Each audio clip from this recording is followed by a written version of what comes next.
In a genre congested by popular titles such as Minecraft, Don't Starve, and Terraria, Sold Out Software is trying to cut their own sliver of the genre with the Survivalists. This is the spiritual successor to their popular series The Escapists, now turned island survival game, and it's available on Nintendo Switch, PS4, Xbox One, and PC this week. We're skipping the story section of this review as all you really need to know is that you've crashed on a stranded island and you're just trying to survive. Nothing new in terms of writing for this genre, but it works. The Survivalist doesn't use a story to fuel its engagement, but instead, consistent progression gameplay that rewards you for the effort you put into it. The Survivalist can be played either alone or with friends via 4-player co-op online. Sadly though, that doesn't include crossplay. With the title that's on so many platforms and so specific on co-op, it's quite the bummer to see it drop the ball in that regard. Hopefully it's a feature that gets added at some point. Jumping into the main game is as easy as hitting the play button and having a brand new island get procedurally generated. Spawning into the world, you're presented with a brand new island to explore. I was first prompted to customize my character, which was a very basic editor. I could change my character's hairstyle, facial features, and skin tone. It wasn't enough to get my character to look just like me, but at least it didn't look like every other character. I was able to quickly get a hang of things with the built-in tutorial that slowly introduced new mechanics as I tried out different features. At the bottom center of the screen were my hotkeys that held all the items in my inventory. To its left was my health, and to the right was my energy that fueled any action my character did from rolling to mining.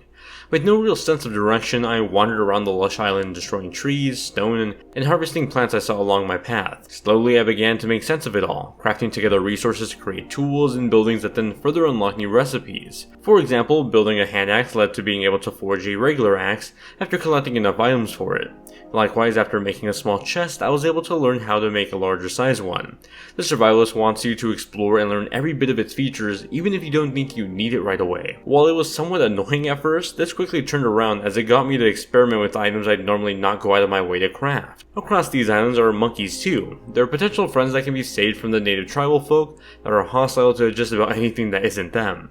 Additionally, you can bribe monkeys to join your forces by giving them an item that they want. In return, these monkeys act as fellow comrades, being able to mimic you or follow you around with a quick press of a button.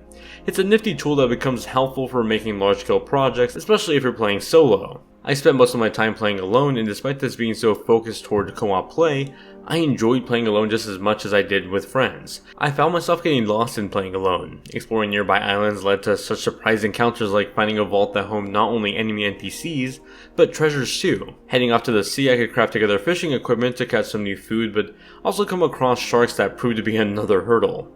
That tended to be the gameplay loop that worked really well. I'd explore the unknown, find some brand new feature only to want to progress past it, and find myself finding something completely new all over again.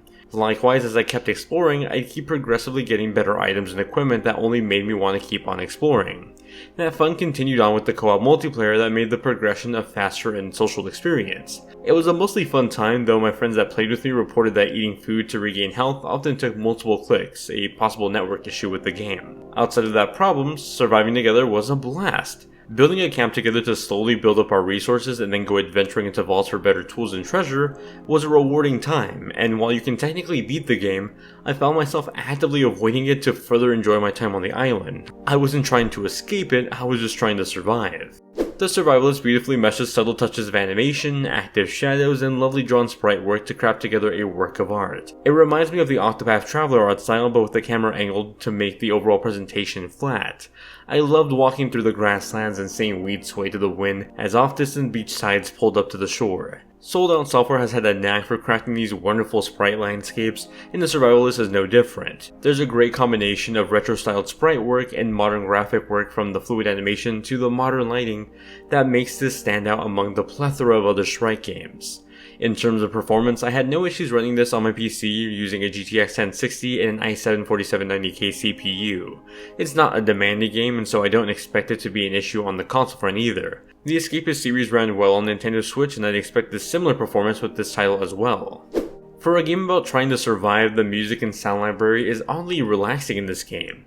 That's not a complaint. I easily lost track of time playing through solo rounds of just trying to survive, make a camp, and exploring the wilderness. In those adventures, I'd hear the subtle wind hum over my ears as birds chirped in the background. As I got closer to the forest, I'd hear more wildlife, from frogs croaking in the distance, monkeys in the trees, and rabbits scurrying along the valley. All in the background of this, some lo-fi synth waves played that transported me to this wilderness oasis. It was tranquil, peaceful, and mesmerizing. In survival games like this, I think it's easy to get bored, especially considering gameplay loops and presentation can be quite repetitive, but the Survivalist surpasses it. I found even doing the most monotonous stuff to be rather therapeutic, and it's certainly in part to the calming music and sound design. The Survivalist stands its ground as a fun and entertaining new addition to the survival co-op genre. When you're playing with friends, it feels like a lighthearted survival game with layers of gameplay mechanics to keep everyone busy and entertained at all times. When playing alone, I thought it felt oddly therapeutic, helping me feel relaxed despite the impending doom of dying on the island. Its presentation was beautifully designed with some tongue-in-cheek humor that always had me smiling. Even though I wish this game featured crossplay and some better online components, I did enjoy playing both alone and with friends, living up to the same fun I had with the Escapist series before. Thank you all for watching this review. If you enjoyed it and found it useful, be sure to hit that like button and subscribe. I also have a Discord community if you'd like to join it, that's linked in the description down below. I'll see you all in the next one.